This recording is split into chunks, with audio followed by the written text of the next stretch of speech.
Green of Rasht Square. It is one of the sites of Rasht and the old squares of this city, which is located near the Municipality Square. The nostalgic atmosphere of the square is especially attractive for tourists. In different parts of the park, there are monuments of Gilan celebrities. Introducing the Green of Rasht Square. One of the most famous squares in Rasht is called Sabze Meydan. This nostalgic square hosts old, stout trees and pigeons that are always present in the green photographs of the square. On non-rainy days, many people from the city gather in the square and spend their free time chatting and playing. Where is Sabze and Rasht Square? Sabze Rasht Square is located in the western part of the city and is located near the Municipality Square. Lakhani, Bistan and Ustad Sara streets end in this square. Alam Al-Hada Street also connects Sabze Square and Shardari Square. Green history of Rasht Square. Sabze Maidan was formerly Sabzezar, which was located between Ustad Sara and Kiab neighborhoods of Rasht. This meadow stretched to Chamarzara neighborhood. At the beginning of this meadow was a watering hole, and next to it, a cemetery where criminals were buried after execution. During the reign of Muzaffar al-Din Shah, Muhammad Bali Khan Tonkaboni, nicknamed Nasser el-Sultana and ruler of Rasht, decided to develop this area. At first, he ordered gardening, street planning and tree planting of a part of the mentioned meadow and named it Sabze Maidan. He declared the side cemetery abandoned. Nasser el-Sultana filled the nearby waterfront, which was not drained annually and had only become a breeding ground for frogs, with garbage in the city. The moat also covered the open space with a brick arch that passed through Sabze Maidan Bazaar and went from the edge of Sabze Maidan to Barzara neighborhood and Gahar River. He also ceded large adjacent lands to volunteers, most of whom were the houses of Fuman and Shaft, Tolm, and Kazma, on the condition that suitable houses and shops be established. Common questions: where is Sabze and Rasht Square? Sabze Rasht Square is located in the western part of the city and is located near the Municipality Square. Lakhani, Bistan and Ustad Sara streets end in this square. When does the Green of Rasht Square go back to when? For the first time during the reign of Muzaffar al-Din Shah, the ruler of Rasht began to plant gardens and trees in this area and named it Sabze Maidan. How big is the Green of Rasht Square? The green area of Rasht Square is 29,700 square meters. Why is the reason for the attractiveness of Rasht Square? The Green of Rasht Square, with its nostalgic atmosphere, hosts big trees, lovely pigeons and locals who play chess or dominoes.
زنم نی میچوان برایم تو بایی کاره همگی نبره رسوا بخوده همه کس دیدن شیدای امره آی لیلی جان لیلی بی جان جانان لیلی لیلی ترم من خوش دارم از دین و از جان لیلی لیلی ترم من خوش دارم از دین و از جان لیلی تو بالای تنات من در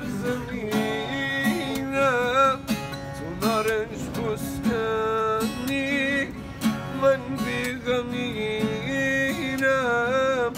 فیم رجو خوش بازی چی خوش الهی خورتی ناغنی دی آی لیلی جان لیلی جان